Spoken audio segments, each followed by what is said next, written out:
Hello friends, आप सभी का अपने HDS ट्यूटोरियल पर स्वागत है। तो वैसे बच्चे जो इस बार 10th का एग्जाम दिए हैं, रिजल्ट का वेट कर रहे हैं, कुछ दिन बाद रिजल्ट आ जाएगा, फिर क्लास 11 में एडमिशन लेंगे। तो इस वीडियो में वैसे बच्चे जो साइंस में अपना फ्यूचर बनाना चाहते हैं, साइंस सब्जेक्ट में अपना इंटरमीडिएट करना चाहते हैं, तो साइंस में आपको कौन कौन सा सब्जेक्ट पढ़ना पड़ेगा ये आपको मैं इस वीडियो में पूरा अच्छी तरीके से बताने वाला हूं। वीडियो को पूरा देखिएगा, स्किप मत कीजिएगा। आपके पास कौन कौन सा सब्जेक्ट पढ़ने का ऑप्शन रहेगा, कौन कौन सब्जेक्ट ऑप्शन रहेगा, कौन कौन कंपलसरी रहेगा, सब कुछ आप लोगों को इस वीडियो में पता चलने वाला है। इस वीडियो में मैं साइंस को कवर कर रहा हूं। अगला जो वीडियो कल आएगा कॉमर्स और आर्ट्स दोनों के लिए अलग अलग वीडियो बना दूंगा। यदि आप कॉमर्स पढ़ना चाहते हैं तो कॉमर्स में कौन कौन सा सब्जेक्ट पढ़ना है, आर्ट्स लेना चाहते हैं तो आर्ट्स में कौन कौन सा सब्जेक्ट आप लोगों को पढ़ना पड़ेगा, कल इस पर वीडियो आ जाएगा। तो चैनल को सब्सक्राइब करना मत भूलिएगा, ठीक है। तो फिलहाल हम लोग अभी साइंस पर देखते हैं कि साइंस में आपको कौन कौन सा सब्जेक्ट ऑफर किया जाता है और कौन कौन सब्जेक्ट और कितना कितना सब्जेक्ट आप लोगों को पढ़ना पड़ेगा, ठीक है। देखिए क्लास 11 में कौन कौन सब्जेक्ट या कौन कौन सा विषय आप लोगों को पढ़ना है। देखिए सबसे पहले साइंस बोले तो फिजिक्स, केमिस्ट्री, बायोलॉजी, मैथ, ये जो है 4 सब्जेक्ट कुल मिलाकर साइंस कहा जाता है, ठीक है। अब देखिए फिजिक्स तो आप लोगों को पढ़ना ही पड़ेगा, इसका कोई ऑप्शन नहीं है। यदि आप साइंस ले रहे हैं तो फिजिक्स कंपलसरी है, ये सब्जेक्ट 100% आपको पढ़ना पड़ेगा। फिर देखिए केमिस्ट्री, इसको भी हटाने का कोई भी तरीका नहीं है, ठीक है। एक चीज आप लोगों को मैं क्लियर कर दूं कि अभी न्यू एजुकेशन पॉलिसी लागू नहीं हुआ है। हो सकता है इस बार तो पॉसिबिलिटी कम है, हो सकता है 2026 में लागू हो जाए NEP या 2025 में लागू हो जाए, तो उस समय थोड़ा सा चेंज हो जाएगा, ठीक है। अभी मैं आप लोगों को बता दे रहा हूं कंपलसरी नहीं रहेगा साइंस लेने के बाद भी physics chemistry new education policy में। बट इस बार आप लोगों का जो एडमिशन होगा वो ओल्ड वाला जो पॉलिसी है उसी में होगा, तो फिजिक्स केमिस्ट्री पढ़ना कंपलसरी है। उसके बाद आप लोगों के पास ऑप्शन रहेगा, या आप डॉक्टर बनना चाहते हैं तो बायोलॉजी पढ़ सकते हैं, आप इंजीनियर बनना चाहते हैं तो मैथ ले सकते हैं। दोनों में से एक आपको लेना पड़ेगा, ठीक है। और आपको पता नहीं चल रहा है, आपको दोनों पढ़ने का मन है, ठीक है, तो आप दोनों भी ले सकते हैं। फॉर एग्जाम्पल मेरी बड़ी दीदी दोनों सब्जेक्ट ली थी, और मेरा दोस्त भी कई सारे ऐसे दोस्त हैं जो बायोलॉजी भी पढ़े मैथ भी पढ़े, दोनों का एग्जाम दिए, दोनों में पास हो गए, ठीक है। इनमें से कोई एक भी आप ले सकते हैं या दोनों का दोनों भी आप ले सकते हैं, ये आप पर डिपेंड करेगा, ठीक है। क्लियर हो गया, दोनों में से एक भी ले सकते हैं, दोनों भी ले सकते हैं। अब अगला हम लोग देखते हैं, आप लोगों को एक कंपलसरी लैंग्वेज पेपर भी पढ़ना पड़ेगा, ठीक है। साइंस है तो कॉमन सी बात है, साइंस में आजकल सब कुछ इंग्लिश में पढ़ाई होता है, ठीक है। तो ऑप्शन आपके पास वैसे रहेगा, हिंदी भी रहेगा और इंग्लिश भी रहेगा। बट आजकल 100% लोग इंग्लिश लेते हैं लैंग्वेज पेपर में, बट आप हिंदी भी ले सकते हैं। बट मैं रिकमेंड कभी नहीं करूंगा हिंदी के लिए, क्योंकि आप साइंस पढ़ते हैं तो पूरा टर्म, चाहे वो मैथ में हो, फिजिक्स में हो, केमिस्ट्री में हो, सब कुछ, या बायोलॉजी हो, सब कुछ इंग्लिश में रहता है, ठीक है। तो आप इंग्लिश लीजिएगा तो बेहतर रहेगा, पर आपको जानना जरूरी है कि हिंदी भी आप ले सकते हैं, ठीक है। हिंदी में यहाँ पर देखिए वितान, आरोह, और यहाँ पर इंग्लिश में आप पढ़ सकते हैं, यहाँ पर हॉर्नबिल है और स्नैप शॉट्स, ये सब आप पढ़ सकते हैं। चलिए अगला बढ़ते हैं हम लोग। अब ऑप्शनल सब्जेक्ट में क्या क्या है, ठीक है। यहां पर जैसे कि मैंने बताया, इधर लैंग्वेज, दोनों में से एक लेना है आपको, या तो हिंदी लेना है या तो इंग्लिश लेना है, दोनों में से एक ही लेना है, आप दोनों नहीं ले सकते हैं।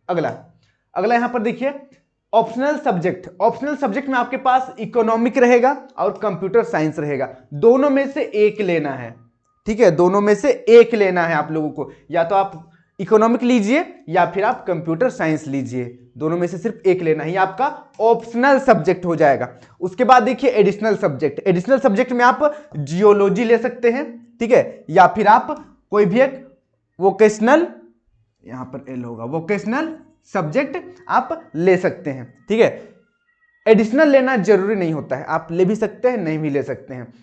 लेने से क्या फायदा है और नहीं लेने से क्या फायदा है ये मैं आप लोगों को बता दे रहा हूं। देखिए लेने से फायदा ये है कि मानकर चलिए 5 जो इधर मेन जो सब्जेक्ट है आपका, इसमें से कोई एक में आप फेल हो जाते हैं तो एडिशनल का मार्क्स जुड़कर आपको पास कर दिया जाएगा, ठीक है। और नुकसान यही है कि आपको थोड़ा एक्स्ट्रा पढ़ना पड़ेगा, ठीक है, जैसे कि मैं जब 12 में था तो एडिशनल सब्जेक्ट कुछ नहीं लिया था, जियोलॉजी भी नहीं लिया था, कोई भी वोकेशनल कोर्स नहीं था, सिंपल इकोनॉमिक था। उसके बाद यहाँ पर लैंग्वेज में इंग्लिश था, उसके बाद फिजिक्स, केमिस्ट्री और बायोलॉजी। इस तरीके से देखिए टोटल कितना सब्जेक्ट हो गया। फिजिक्स काउंट कीजिएगा 1, केमिस्ट्री 2, फिर ये दोनों में से आप एक ले सकते हैं, फिलहाल मैं एक को काउंट करता हूं, ठीक है। तो यहाँ पर 3 सब्जेक्ट हो गया, 3 सब्जेक्ट के बाद यहाँ पर दोनों में से एक यानी कि 4 सब्जेक्ट हो गया। उसके बाद ये दोनों में से एक 5 सब्जेक्ट हो गया, ठीक है। और इसको लेना चाहते हैं तो ले सकते हैं, टोटल 6 हो जाएगा। बट 5 सब्जेक्ट का भी एग्जाम देकर आप पांचों को 5 में पास हो जाते हैं तो आप पास हो जाइएगा, ठीक है। तो ये टोटल सब्जेक्ट है जो आपको ऑफर किया जाता है साइंस स्ट्रीम में, ठीक है। अब यहाँ पर एक चीज कंफ्यूजन मत होइएगा कि हिंदी इंग्लिश दोनों में से हटा करके हम लोग इधर कुछ वोकेशनल ले सकते हैं, ऐसा नहीं होगा, ठीक है। आपको लैंग्वेज पेपर लेना ही पड़ेगा एक, और आपको ये जो है ऑप्शनल दोनों में से एक लेना ही पड़ेगा। ये सब में इसको आप दोनों को दोनों नहीं हटा सकते हैं, दोनों में से एक को लेना ही पड़ेगा आप लोगों को, ठीक है। तो यही है टोटल साइंस का सब्जेक्ट जो आपको लेना पड़ेगा। अब देखिए एक रिजल्ट आप लोगों को मैं दिखा रहा हूं, जैसे यहां पर देखिए सबसे पहले यहां पर देखिए कंपलसरी कोर लैंग्वेज, एक लैंग्वेज पेपर होता है। यहां पर जो रिजल्ट है वो इंग्लिश का है, अगर आप हिंदी लेंगे तो यहां पर हिंदी लिखा हुआ रहेगा। फिर देखिए नेक्स्ट कंपलसरी, यहां पर कंपलसरी इलेक्टिव में फिजिक्स केमिस्ट्री, ये आप बदल नहीं सकते हैं, लेना ही पड़ेगा आपको, ठीक है। फिर देखिए ऑप्शनल में बायोलॉजी के साथ ऑप्शनल में क्या रहता है, मैथ रहता है, मैथ रहता है, ठीक है, मैथ रहता है।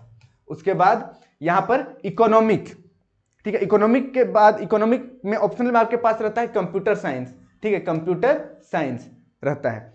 तो यहां पर ऑप्शनल में आपको दिया जाएगा या तो बायोलॉजी लीजिए या फिर मैथ लीजिए, या इकोनॉमिक लीजिए या कंप्यूटर साइंस लीजिए, ठीक है, ऑप्शनल रहेगा। फिर देखिए एडिशनल, यहाँ पर कोई भी सब्जेक्ट मेंशन नहीं किया हुआ है, बिल्कुल मेरी तरह मैंने भी एडिशनल सब्जेक्ट का एग्जाम नहीं दिया था, तो यहाँ पर खाली है। काफी लोग नहीं देते एडिशनल सब्जेक्ट का एग्जाम, और एडिशनल सब्जेक्ट लेते भी नहीं है, ठीक है।